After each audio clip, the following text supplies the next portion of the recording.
Okay, everyone, I want to welcome you to the statewide dam removal partnerships information session.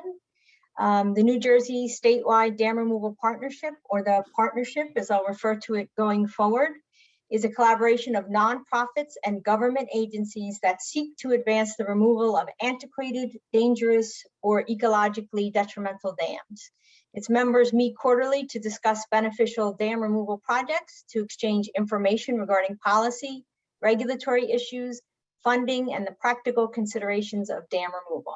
The partnership also provides information to the public about how dams and dam removals may affect their communities or their lives. Today's information session, finding or being an ideal contractor for a dam removal project. This session will be recorded and found on the njdams.org website, along with previous sessions under the resources tab. I'll just give a brief intro and then hand it over to our speakers.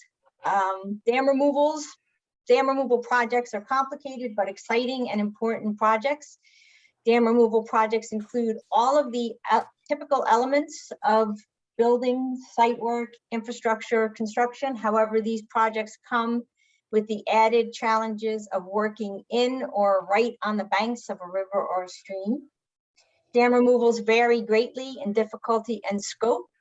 A dam's existing use can range from obsolescence to actively generating hydropower.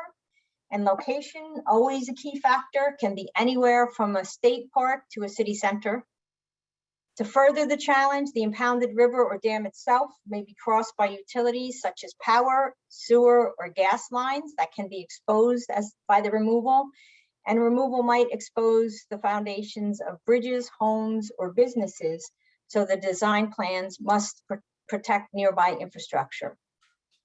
In addition to removing the dam, restoration to shape banks and to create habitat might entail controlling the grade in the new channel, and above all, all of the above might take some special equipment. And as you might imagine, an experienced operator with a knack for river work can be more important than all of the specialized equipment combined. Our information session today will be led by American Rivers, who for more than 20 years have led the national effort to restore rivers and improve community safety through dam removal. They've directly assisted in the design or implementation of hundreds of dam removal projects nationwide and are growing their floodplain restoration work.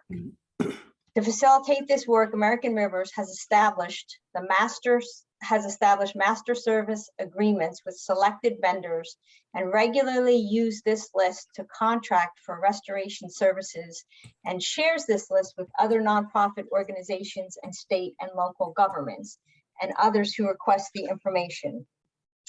I would like to make it clear before we go further that being on that list is not the end all and be all to being the chosen contractor, but I think that what they have to share with us today kind of helps contractors to set the bar, to just put the information out there of what people doing dam removals might be looking for and places where you might want to build a skill set. So I will introduce our two speakers and then I will turn it over to them. We are going to hold questions to the end unless you have like an urgent question, in which case I will interrupt our speakers for clarification, but you can put the questions into the chat so that I'll be able to read them to our speakers at the end. So with us today, we have Serena McLean, who's the Director of River Restoration at American Rivers. She has worked in the river restoration field for more than 19 years, focusing largely on dam removal planning and restoration capacity building. She works with regional and national stakeholders to demonstrate how to enhance safety, quality of life, and economic development by restoring the natural function of rivers. And also Brian Graver, Senior Director of River Restoration at American Rivers. Brian joined American Rivers in 2007. He leads American Rivers river restoration team around the country to remove dams, restore floodplains, and replace culverts. He's trained as a fluvial geomorphologist and a water resources engineer. and he specializes in river habitat restoration and restoration program building. So without further ado, I will turn it over to Serena. We'll begin the presentation, and just the last reminder to please mute your mics, please.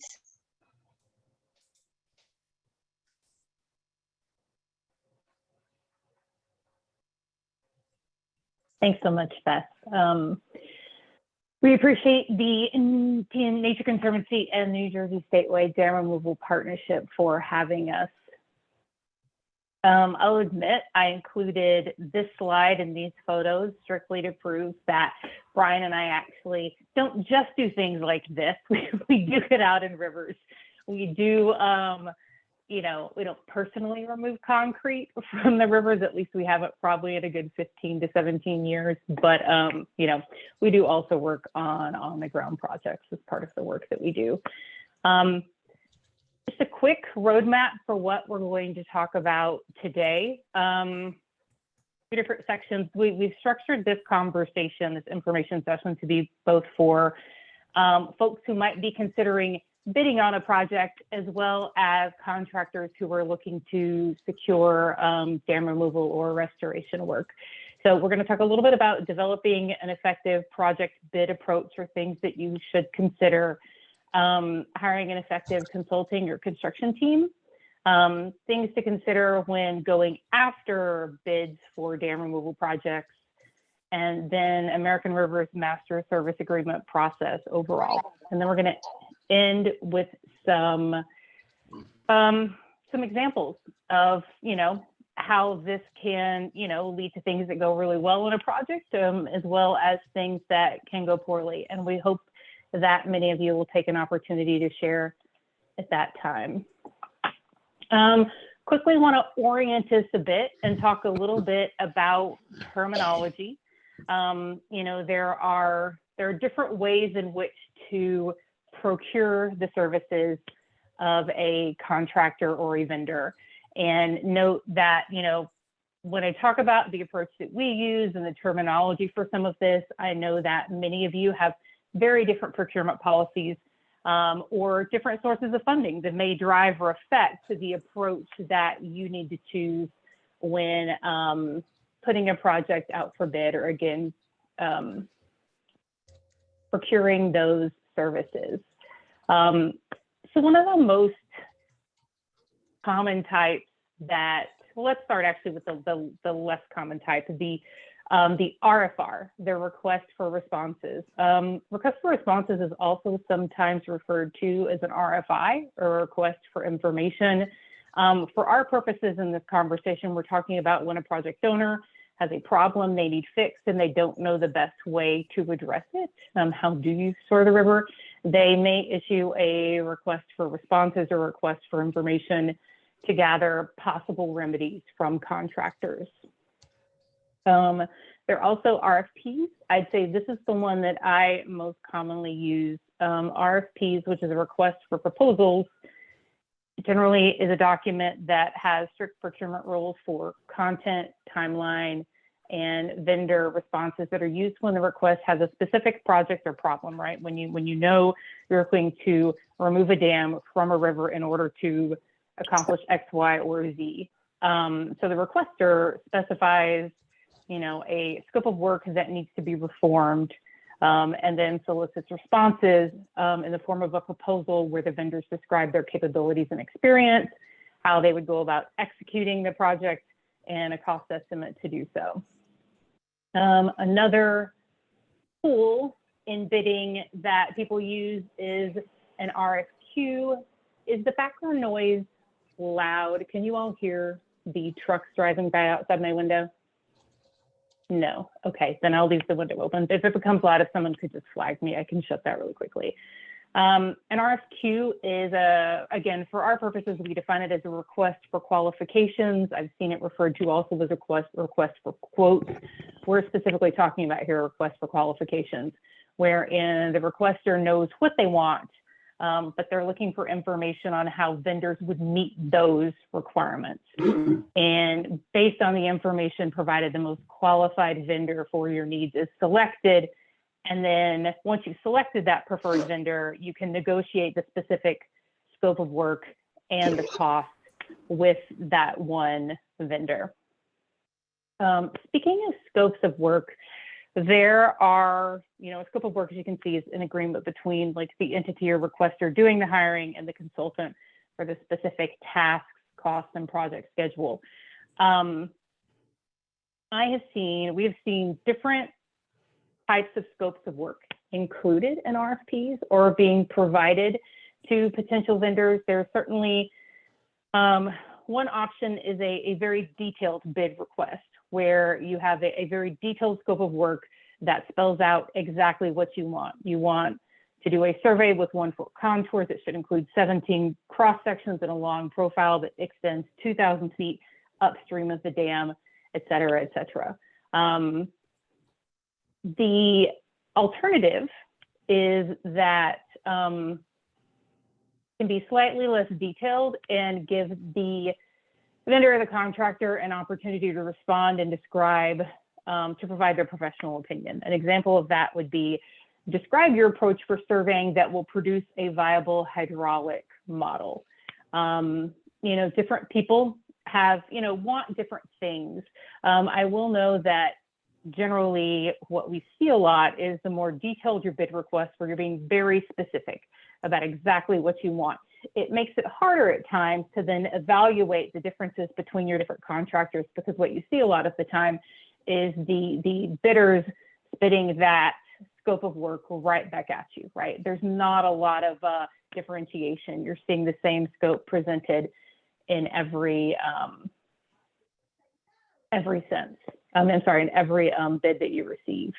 But at the end of the day, whatever process you choose for selecting a contractor, you should ensure that you, and I'm speaking to the project managers here now, have a sense of your project scope, right? You need to understand the major components of your project. This is the project manager's initial project scope for the Columbia Mill Dam on the Housatonic River in Massachusetts. Again, this was developed early on by one of the team of people managing this project. And you'll note, you probably can't see a lot of it, but I'm just going to point out a couple of things. The document talks about the extent of the long profile and includes language like, I would estimate approximately 12 cross sections. Again, this is the project manager really doing some due diligence in his head for what he thinks it might entail before he's bidding the project out. This document also flags some of the typical factors that can separate a straightforward project from one that is more challenging. You'll see a section on sediment and talk of potential contaminants. There's a section about infrastructure and the types of infrastructure that should be on the project teams and the future contractors' radar screen, as well as threatened and endangered species. Again, all of these details don't need to be included in the bid request. I think, use your judgment in developing that, but these are, this is before you even enter the bid process and think about what kind of bid you want. Make sure you do have a sense for the scope of work yourself. Brian, do you have anything to add there? No, Sharon, I think the one of the main things that I look for is if we're covering the three main issues that can really go wrong on projects, and that's contamination, endangered species issues, and infrastructure issues. So that pretty much makes up the basis of your scope of work, and I think that's a helpful set of items for anybody that's creating a scope at the outset. Okay, thanks. Okay, so we've talked a little bit about the types of bid vehicles, right? RFP, RFQ, and then you just have, ensure before you're even going to bid, right? You have an understanding, a solid understanding of your project and what it entails. The other thing to think about before bidding a project is considering how you will phase the contracts. Are you, looking to bid the project out and establish one contract for soup to nuts, right? All the way through feasibility or preliminary design through construction oversight? Or is there a way in which you might split, particularly if you, are still in the process of raising all of the funds, split different phases out in order to maximize the funding that you have. So for example, could you issue an initial contract for preliminary design through 100% design and permitting, right? And then issue a separate contract for construction oversight. One thing to think about when thinking about how you would phase the contracts is making sure that the scale of this effort aligns with the scale of the project.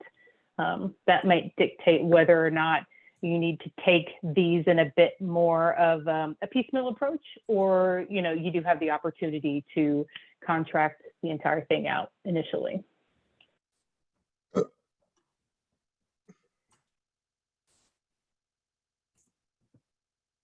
Hey everyone, Serena's turning it over to me. I think I'll start in on what we look for when we hire consultants to assess and design dam removals.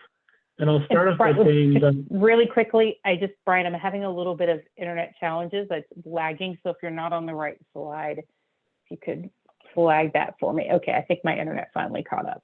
Are we on the correct slide? Yes, we're on the correct slide. Okay, thank you. Okay. So I'll start off by saying that what we look for when we hire consultants is more than just competence with engineering. And maybe more importantly, a good consultant will have the skills, the experience, the breadth of skills to help us more efficiently work through the regulatory process. Regulators easily recognize when insufficient analysis and thought went into things like the sediment management plans or in evaluating wetland impacts. And the regulatory process is probably where we see the greatest differences between effective and less effective consulting teams. So what this means in practice is that it means that your consulting team needs to have a range of skills, especially ecology and geomorphology skills. And they need to be able to integrate those skills with the project engineering. And so you not only want to make sure that the geomorphology and engineering and ecology understanding are on the team, you want to make sure that they're well integrated, and I'll show more about that in a moment. But also, consultants need to be good at non-technical skills. This is things like managing deadlines well, or we want them to be good at presenting on project approaches to the public. We want them to be good at and willing to advocate for better project approaches to the public, to regulators, to whoever else. So I'd like to work with consultants who see things that I don't, who will question my approach if it will improve the project. And that means not only following what's in the scope of work, but also in accomplishing the goals of the project. For dam removals, project goals are usually a combination of increasing public safety and restoring habitat. And this shows up in the project by consultants finding things at the site that we missed. So at one site, our consultants found a buried additional wooden dam that was a mile upstream during the bidding process. And the fact they found that, it helped them win the bid. And it helped us design a better project to reach the project goals. Serena, you need to go back one if you could. Thank you. Other things that a consultant might pick up that we might not is that we might have too much focus on habitat for a single species. And we appreciate it if the consultant could say that maybe we could better improve riparian connectivity here, or create flow variation for juvenile species, or maybe we should take a different approach for mussel protection, or that the site would be good for riparian wetlands and not just the single species that we're focused on. So I guess my suggestion is to be open to have consultants disagree with you, and consultants, please disagree with us if it'll better reach the project goals. I'd much rather work with a project advocate than someone who's just competent. Next slide, Serena. Yeah, that's right. All right, so why do we look for more than just traditional engineering skills? Well, when you work with traditional engineers in rivers, you might end up with a project that looks like this one that you see in the photo. The consultants here, they probably accomplished the items in the scope of work. The channel is constructed, the banks are stable, but this river is also devoid of habitat complexity, it's devoid of riparian complexity, it's devoid of bank habitat, and all of this could have been done in a way that more naturally provides stability and habitat. And I've seen in the hiring process, I've seen some dam owners, especially municipalities, who hire the same engineers as do their dam inspections. They hire them to then do the dam removal. And this could work well. We've worked with some very qualified firms that do both dam inspections and dam removals. But more commonly, the dam inspection engineers are the more traditional engineers. And what you see in this photo is, it's the same approach that I learned in engineering school. We used a well-known 1954 textbook that called for designing channels that are stable and that convey water as quickly as possible, conveyance channels. And they ignored things like sediment dynamics and habitat. And I think that many people don't realize how varied the field of engineering really is. And as an example of that, I saw a movie once where Kurt Russell played a traditional engineer who happened to be on a plane that had a bomb in the cargo hold. In the movie, a side character says to Kurt Russell, you have a degree in engineering, you need to go defuse the bomb. And I was thinking, all right, I have a degree in engineering and I don't even know how my toaster works. I wouldn't know whether to cut the red wire or cut the yellow wire or which one. So just because you're an engineer, it doesn't mean you know how to design a river. It doesn't mean you know how to defuse a bomb. So what you often get with traditional engineering firms is inexperience with dam removal specifically, and therefore what often happens is you get over-engineering. That over-engineering results from less understanding of the regulatory process specific to removing dams, and therefore less ability to design and defend nature-based approaches or things like sediment management and bank stabilization. We've also noticed that those with less dam removal experience commonly design expensive projects because of uncertainty and over-engineering things like sediment management and bank stabilization. Next slide, Sarah. Okay, so what are you looking for? And this is an example of a dam removal channel designed by geomorphologists, ecologists, and engineers working together. And this is at a project that I worked on in Wisconsin several years ago. This site was so impacted by several dams that we removed that we had to completely reconstruct the river channel. And so what you're seeing here is that the primary flow was diverted to a temporary side channel during construction. So this photo shows the channel before any water was reconnected through it. And what you get with working with geomorphologists, ecologists, and engineers is that the geomorphologist knows that the channel configuration, the meandering pattern, the slope of the channel, and the cross-section dimensions, that those things are more important features of bank stabilization than what is on the banks itself. So it allows you to use things like the coconut fiber fabric that you see here for bank stabilization rather than using heavy rock like we saw in the last photo. The ecologist then can design habitat features. So things like spawning gravel here or undercuts in the banks or large wood placements to increase the habitat complexity. And they can create planting plans for the banks and riparian area because there's soil there instead of rock. The engineer then can test shear stress and sediment transport and assess whether all of those features will stay in place or whether they should be bigger or smaller.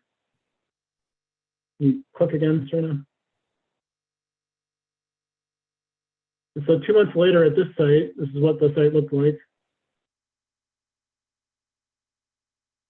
2 years later at this site, we had trout populations that had doubled in the stretch of stream.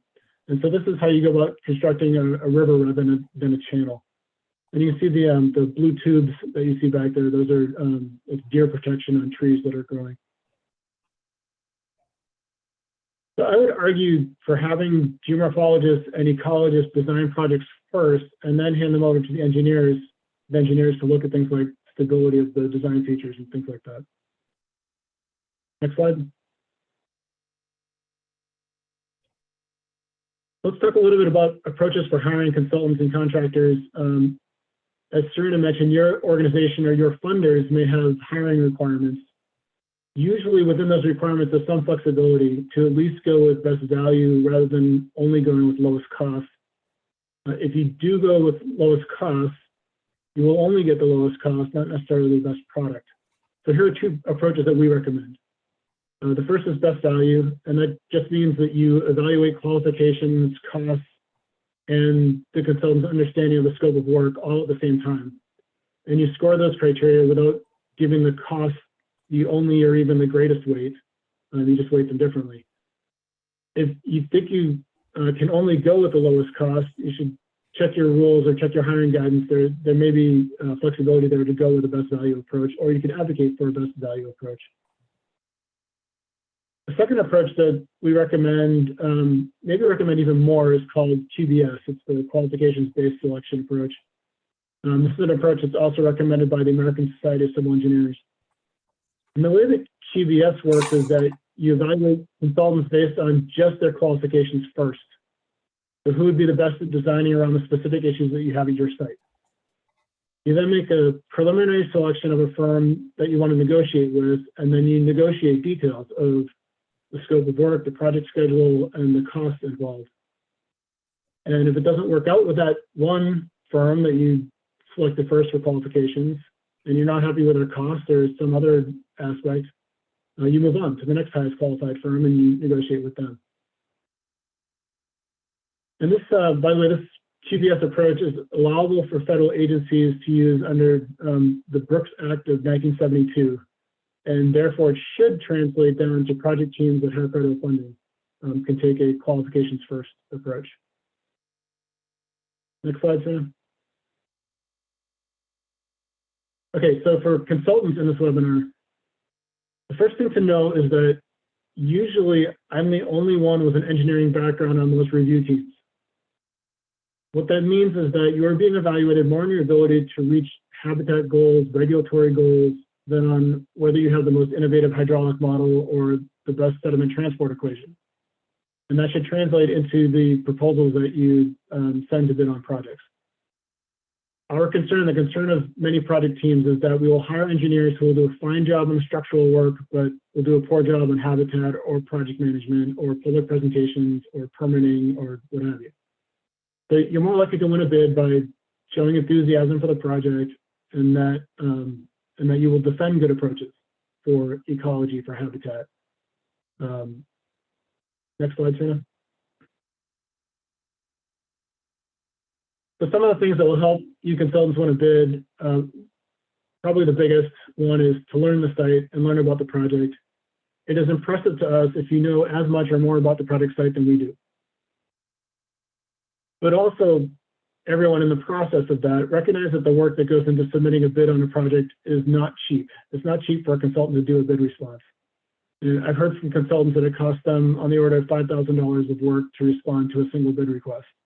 And if you feel like the expense for your company is very different, just stick that in the chat, just respond. Interested to hear how much it costs to respond to a bid request. Next tip is to present the restoration and engineering approaches that will reach the project goals rather than your engineering or modeling details. And I've seen consultants say things like, I saw on one project, a consultant said they were going to use the Rivermorph software to evaluate bridge stability.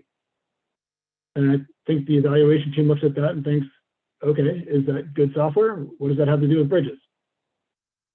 So rather than that, state something like, we'll evaluate how changes in the flow velocities and sediment dynamics at the dam will cause the riverbed to erode, and how that erosion will migrate upstream to the bridge. We'll evaluate then how that erosion migration will change the water depth and flow velocities around the bridge abutments to determine bridge stability. So again, just give how you're going to reach the goals rather than just the technical details. So reviewers are typically not impressed with the latest technology unless you can show why it will lead to better habitat or greater ease in getting to the regulatory process. And then finally, price is obviously an important factor, but don't let that dissuade you from presenting expensive approaches that might be creative or that will really improve a project. But the way to do it is that present a base cost that completes the minimal work that we ask for in the scope, and then present your expensive ideas as additive options. And we might be interested in taking them on. And we also very much appreciate creativity. A creative approach to sediment management or bank stabilization that might be what ends up winning the bid. So Serena, back to you.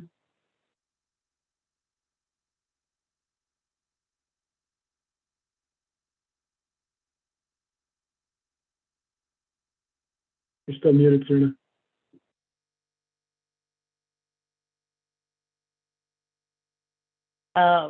All this really comes together for American Rivers through, an important component of our restoration contracting work. And I say restoration because while most of our, we initiated our master service agreement, establishing master service agreements for our dam removal work. We do, with the firms that we do evaluate, we evaluate their broader river restoration capabilities in terms of whether they're doing our meta restoration in California or floodplain restoration in Washington State or the Midwest. So it is, they have been evaluated for more than just dam removal. But anyway, an important component of kind of bringing all of this together for American Rivers is the fact that we've established master service agreements. Master service agreements are, and I'm going to call them MSAs from here on out. It's just when two parties agree to a contract that will settle most of the details and expectations for both parties ahead of time.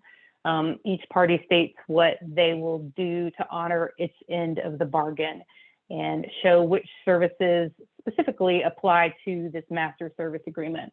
The goal of the master service agreement is to make the actual contracting process that much faster. And in terms of future agreements, and for American Rivers, we have the master service agreement, and then each individual project is let as a task order under that. But it simplifies the process, right? Examples of the things that our master service agreement spells out are dispute resolution, limitations of liability, payment terms, work standards, confidentiality, intellectual property rights, and in some instances, depending on the firm, kind of geographic or scope limitations. We do have master service agreements with firms who applied for both construction and design, and perhaps we only let established an MSA for construction and not design. So that MSA would spell those things out. But again, it allows you to do some of that harder negotiation, right, that sometimes comes around liability and such up front.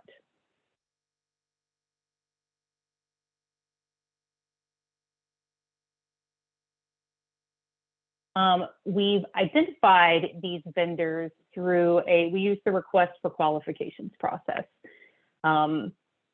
We put out an RFQ and solicited qualifications packages and used that to judge which firms rather to take on. In terms of the actual qualifications themselves, this is the list of desired qualifications by which we evaluated each firm on. We last ran our MSA selection process, RFQ process, in at the very beginning of 2020.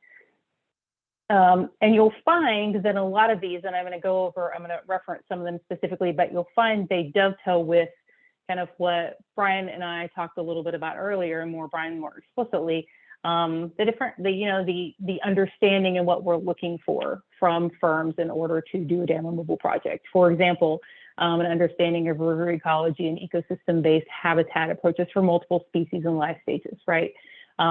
The understanding of river engineering in the context of fluvial geomorphology and ecology. You'll also note that it asks for firms to respond to or demonstrate a commitment to kind of an understanding of American Rivers restoration standards and a willingness to partner to achieve aspirational standards of restoration. These are American Rivers restoration standards. They were provided to all of the firms that provided a qualifications package through this process. As you can see, they're fairly broad. They unfortunately do have the ability to be interpreted different ways, but these are the standards and the practices that we hold ourselves to in terms of decision making. go back to this slide. Another thing I want to point out that was newer to us this year, rather in 2020 when we ran our last solicitation, is really asking that firms demonstrate a commitment to diversity, equity, and inclusion, both in their internal corporate practices, as well as a commitment to workforce equity in selecting subcontractors and procurement. I point this out because we were looking for ways in which we could better align our restoration work with American River's overall core values. And I will say specifically, this particular qualification, it was something that we scored in the rubric where we evaluated each of the firms. And it became a bit of a dividing line, to be honest, between, you know, in the selection of some firms. And, you know, because of this, we did actually made some tough calls in terms of firms that we had previously established agreements with that, at least in terms of having a master service agreement, we no longer had an agreement with them moving forward. So again, these, you know, and these are just an idea, something to reflect on in terms of what drives our decision making. So what does being a pre-qualified vendor for American Rivers mean? So American Rivers will enter into an MSA with selected vendors based on the response to the RFQ. Each MSA shall have a 3-year term. And again, new for 2020, we gave the option to extend for 3 additional years, provided that the vendor in question seeking to extend their MSA agreement continues to meet the qualifications of the bid.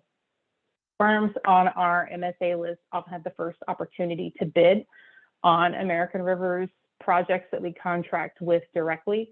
And in fact, because we've already gone through that pre-qualification process, depending on the size and scale of the project, particularly when it comes to funding sources and anticipated overall cost, it often can replace the need for a formal proposal or bid process.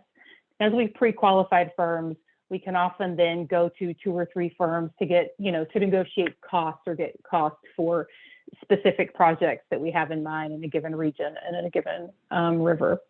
I will say that I think Beth put this in, kind of caveated it at the beginning. You know, designation as a pre-qualified vendor under the MSA does not establish these firms as the exclusive provider of design or construction services for American Rivers. We do have opportunities, particularly larger, more expensive opportunities where the bid is open publicly. And then finally, in terms of what does this mean in terms of being a pre-qualified vendor for American Rivers, our list of pre-qualified vendors gets often shared with others that are looking for contractors. You know, we have people come to us who are working on projects, who are looking for advice or guidance or our experience working with firms. And this is something that we've shared with state and federal agencies, municipalities, other nonprofits. Brian, I see you came off mute. Give me one more second and I'll flip to you.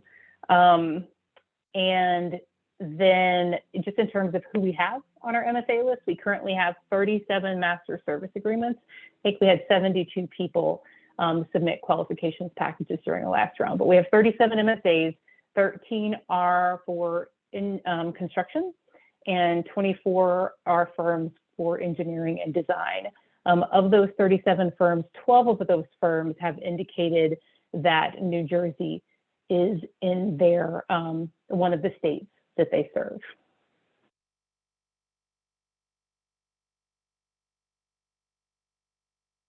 All right, so Serena and I will present a few cases now where things went really wrong or maybe went really right because of the consultant team we worked with or the contractor we worked with. And as we talk through these, think about your own examples and what went well because you hired the right consulting team or maybe didn't go well because you hired the wrong one. And we're interested in hearing your examples at the end. We're going to leave out names as we go through ours, at least I'm going to, and I think Serena is too. So next slide, Serena.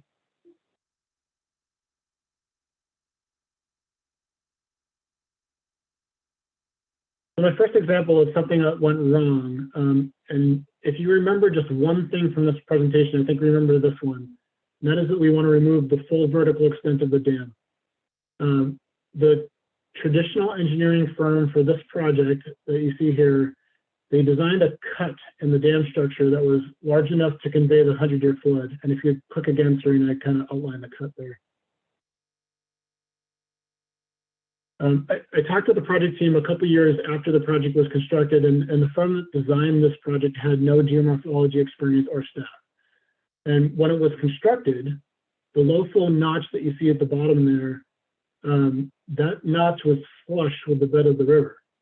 And what happens is that anywhere that you have a hard structure that spans the channel all the way across, you set up a crashing hydraulic flow that scours the softer bed as the flow goes over that hard structure.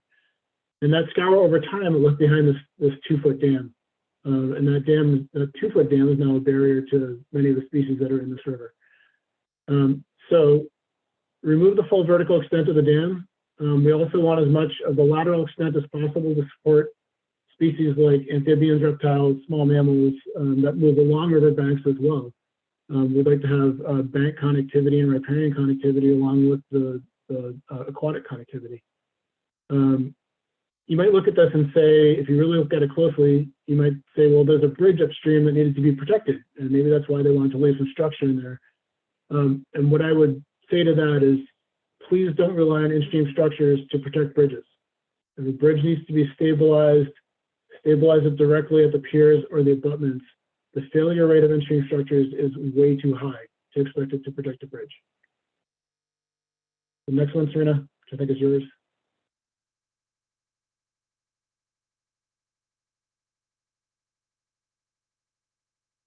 You're on mute still, Serena. You think I've never done this before.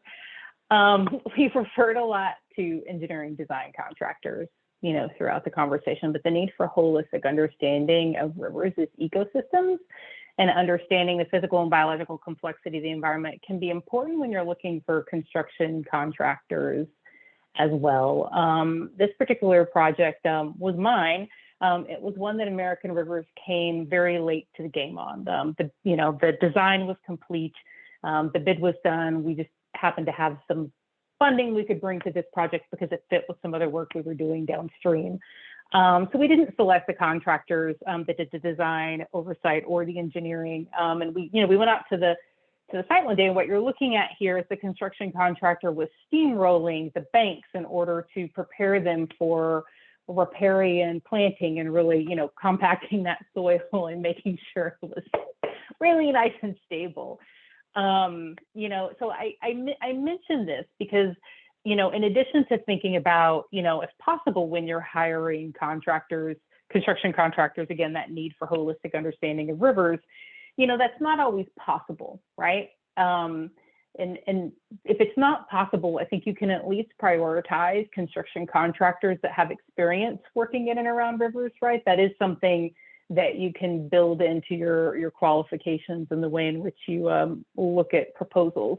It also emphasizes the importance of oversight, your construction oversight team, and having that, if possible, having that design engineer on site such that they can better interact with and convey instruction to construction contractors who might not have the experience in doing restoration work.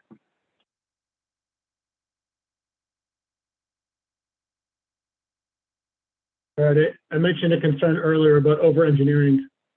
This is a dam removal in Washington State that was designed by a federal agency.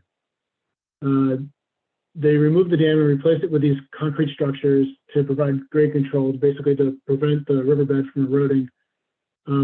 What they ended up with was a site that could probably pass salmon, but probably not any other aquatic species that might be in the river. And they tried here. They placed root wads for habitat. You see the root wads within the cells. So just some thoughts on grade control. I would first consider whether grade control is even necessary. We may want the river to erode down through accumulated sediment to recover naturally flushing spawning gravels or cobbles. We might want those cobbles to be there. We might want those gravels to be there, and therefore we want the bed to erode downward through the soft sediment. And if grade control is critical, then a good geomorphologist could have designed grade control here that more matches the river context and provides for multiple species. So to truly make a site that provides habitat for all native species in the surrounding river, you need to match the context of that surrounding river. Our goal is to design a river, and ideally, you would not be able to tell that a project was ever done at your site, a year or two or a few years afterwards, because it looks and it functions like a river. And that approach is usually achievable within some constraints. Next slide.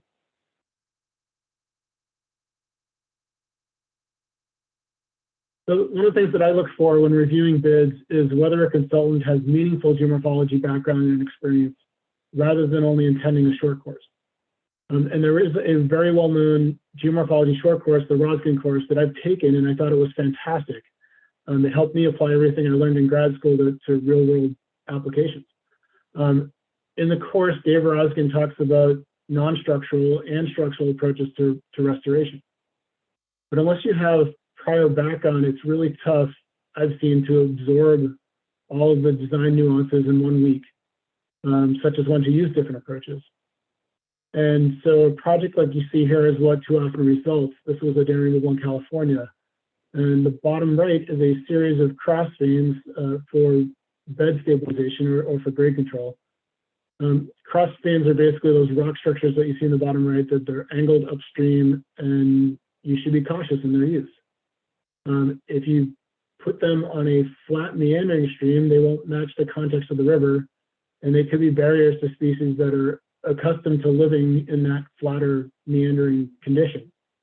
If you put them on a steep stream like this one, they have a very, very high failure probability. One study found that 40% of them failed. And they also may not be necessary. If the rock is available in the river will, with that sort of stream power on that steep slope, it will sort out that rock and will create its own step pools. It will basically create its own veins. They'll just be in different spots than you put them. The next slide, Serena. So what goes right in these types of cases, here are two projects in Massachusetts. They were designed by two different firms who are both really strong in geomorphology and ecology, and integrating that with engineering work. In both cases, because these firms match the context of the surrounding stream, you can't really tell that a dam removal project was done at either of these sites. Except for on the left side, there's a piece of an abutment that's remaining in that photo. For these two projects, they're examples of a steep river on the left and a flat Springstead Creek on the right. So on the left, the step pools that you see there, they self-formed. It's because there was plenty of rock for the more powerful river to do work. That river would have blown out anything that we installed there that was at all with rock sizes that match the context of the river. On the right, with the less powerful Springstead stream, you recognize that whatever you design there is going to be there for a long time. There's no power. There's very little stream power. So a lot of the geomorphic decision making is around stream power, which is a combination of slope and flow. And a good consultant will assess whether your river has the power to do its own work to build habitat, which rivers naturally do. But also, you don't want to put surrounding infrastructure at risk. Next slide, Sarah. My next example is of a couple of really big projects and how a good consulting team can help with the regulatory process. The top photo is one of the 4 Klamath River dams in California and Oregon, and below that is one of 4 Snake River dams in Washington. About a year ago, each one of these sites had an environmental impact statement issued about their potential removal. Those EISs, they were each hundreds of pages long, with long charts describing various issues at each site. Things like sediment management, impacts on tribal resources, impacts on surrounding infrastructure, endangered species, just pages and pages of potential issues that need to be managed. The Snake River EIS came out first, and that EIS listed all of these issues and basically described for each how it was too challenging or too expensive to manage those issues. And as a result, the decades-long argument about removing the 4 Snake River dams, it's continuing without an end in sight. The Klamath EIS was issued next, and we have a fantastic consulting and management team working on the climate. They demonstrated in detail how every single one of the very similar issues from the Snake River, how they would all be managed and have been managed on past projects.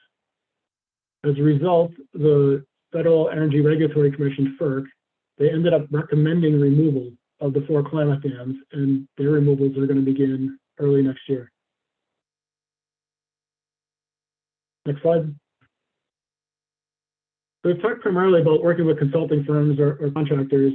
You should also consider making use of services provided by federal or even state agencies. The Fish and Wildlife Service, for example, has both design and construction teams that work on dam removals. The photo on the left shows their construction team that they've done dozens of dam removals in the southeast part of the country. They do a fantastic job on projects, and you would use them on projects that don't have high liability potential, so places like where there's not a bridge or utilities that would be impacted. The photo on the right shows one of their projects. It's the removal of Lock and Dam 6 in Kentucky. This was an Army Corps navigation dam, and in the process of the Army Corps evaluating its potential removal, the dam started failing with potential impacts to Mammoth Caves National Park in Kentucky. The Army Corps called in the Fish and Wildlife Service to do an emergency dam removal because of the Fish and Wildlife Service team's experience. And I just love this story that in order to complete a challenging engineering and construction project, the Army Corps had to call in the Fish and Wildlife Service. So make use of the Fish and Wildlife Service design and construction services, or if they're not very prevalent in your area, advocate for them to be. Try to expand those services in your area. Next slide.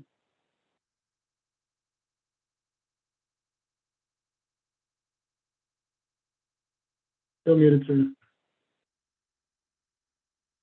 I give up. It's Monday, right? Feels like Monday. Right. I wanted to end with another example of a time where, who you've contracted with and the people you have on kind of your design team really can help ensure that, a project goes in the right direction. This particular project was a project in Maryland where, we were in the design phase and I think we were at 30% design, and we were headed into a pre-application meeting with the state regulators. And to this point, we had really been advising our engineering design team that we needed to design a project that looked at dredging and removal of all sediment, because we knew that the regulatory agencies in that state did not have an appetite for process-based restoration or the movement of sediment. So, we were heavily pushing that the project had to look like this because this is the only thing that would be regulated. And, again, like Brian's referred to, off and on, like this, members of this design team had a really strong background in fluvial geomorphology and restoration, as well as engineering. And, they, to their credit, our engineering team really did push us and ask us to consider looking at a more passive sediment approach, allowing the sediment to passively move downstream in the system to restore itself based on the data and information collected about the material at this site, right, and the capacity of the river and what it could hold. And, because we relied on the expertise of these experts, we did change our approach going into that regulatory meeting and throughout the design process. And, to their credit, we were able to get a demonstration permit that allowed us to remove this dam and use a process-based approach for managing sediment. And so what you see in the photo on the left is the impoundment of the dam within days following removal. And then later that same year, the photo on the right is what the impoundment looked like at that time. So again, when thinking about consultants, when you're hiring a firm that brings a multidisciplinary team, right, that can really address all aspects of the project, and members of your design team that will advocate for the resource, right, the river, how best to achieve your project goals, and weren't just out to do as we told them. It made for a better project. Thanks, Beth. I think we're running pretty close to time. We have a little bit of time left for Q&A. Okay, while people are putting any questions in the chat, if they'd like, just wanted to kind of highlight a couple of things you guys touched on. And one of them is make sure that you're looking at what your funder is looking for before you put together an RFP. There are funders who want that dam out bank to bank, so make sure you include that if you need to. Also, quick thing, your review team can help you to understand some of the responses to these RFPs. Make sure you put together a good review team, and that can include geomorphologists and engineers. If you need that extra power to go through, reach out. Score sheets for that review can be weighted. As Brian, I think, mentioned at one point, giving more weight to cost, less weight to cost. You can develop a sheet that has different weights on it. And then lastly, with respect to comparing apples to apples, as Serena mentioned, sometimes it's good to put in an RFP some very specific asks so that you can really compare price back and forth. But, it is good when we see bidders use a little bit of creativity. We don't want to see the creativity where we've given them kind of pretty specific things to bid on, but we do welcome creativity that says, hey, I had to bid on, 16 cross sections, but in my opinion, you can get away with 10 because of XYZ, right? So bid on what we ask you to bid on, because we need to be able to compare apples to apples, but don't be afraid to go ahead. So I'm going to see what the questions are. Let me go up a little bit higher, and we will stay on longer if we need to. I know some folks can't. Okay, so does American Rivers have a set schedule for qualifying MSAs? Are they constantly considering candidates? Okay, like, is it a rolling opportunity? If you want to give a quick answer to that, just so we can move to the next one. Yep, every 3 years is generally when we run our MSA process. So like I said, we did the last one in 2020. At some point by the end of 2023, we should be putting out a new RFQ for new firms. We are planning to, as we said, continue with firms we've already had, though they will have an opportunity to renew and won't have to resubmit. Okay, someone else asking, is an MSA necessary for contractors to get RFPs and or bid on projects? I can tell you that I do ask for American Rivers list for my geographic area, and I will add those to other contractors that I know to be, when I put out an RFP, or when I think local people put out an RFP, they're not only limiting it to the MSA. If somebody has a different experience, feel free to put that in the chat. And Jack, I'm seeing what looks like the end of a question, but not the beginning of it. So if you want to put it in the chat again, I'll ask any suggestions for earth fill type dams. No actual structure exists. Okay, so removal of an earthen dam that has a, okay, so this is kind of a specific dam removal technique question, but any quick thing on that while I'm waiting for, Jack, if you could rewrite your question. Yeah, I'll address it really quickly. It sounds like what you're referring to is not an actual dam, but just earth fill within the river. But we've certainly removed earth filled dams, and doing work to reestablish connectivity is a positive thing to do. The challenge with earth fill dams is the earth movement is expensive, and you need to make a decision on how much of that earth you're going to take out of there. And again, what we would like to do is remove it all the way down to the bed of the river, get the full vertical extent out, and then as much lateral extent as you can afford, so you can have riparian and bank connectivity as well.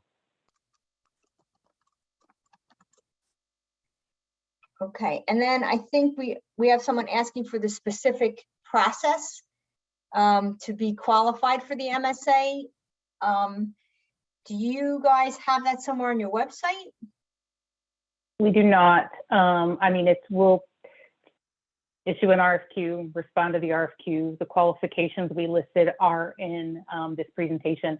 I'm happy to share an old RFQ that we released last year. Chances are it will change for the coming year, but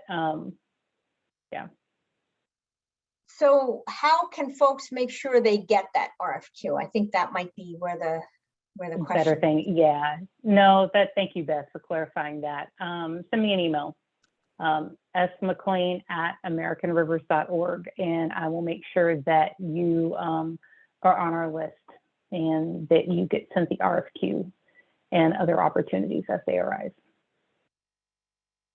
Okay.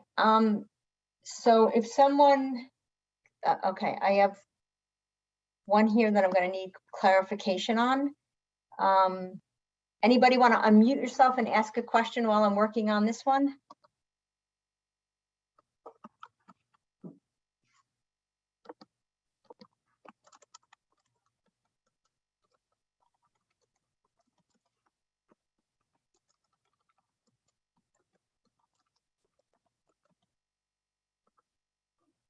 Okay, I just waiting for the beginning of that question.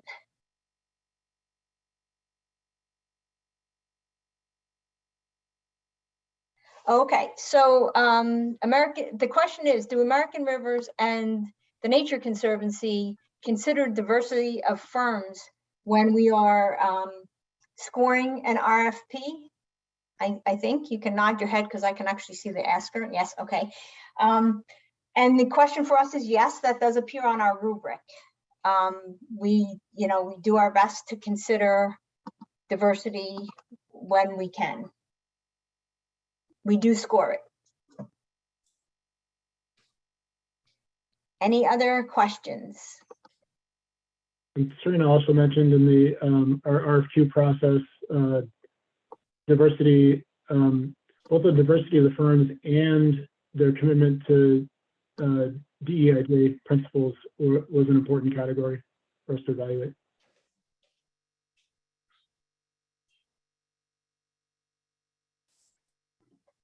Okay, we're actually 3 minutes over time, and I don't see any more questions. Happy to stay on if there are more questions. Don't forget that this recording, which I think will be valuable not only for those on this presentation, but I think that we may want to share this with colleagues. That will be on the njdams.org site. Give us a couple days usually, and we will have that up there, and that can be freely shared at all, with all, I should say. Okay, and please kind of stay tuned for the next information session, which we'll probably be announcing in about a month's time. So I want to thank Brian and Serena for the excellent presentation. It was, hugely informative, I think, both on the process of RFPs, but also very informative on some of the challenges that we need to think about when we're sending out and reviewing those RFPs. So thank you very much for joining us. And again, you can share this video with others. It should be up in about a couple of days. So thanks all. Thanks, Beth. Okay. Thank you, Beth.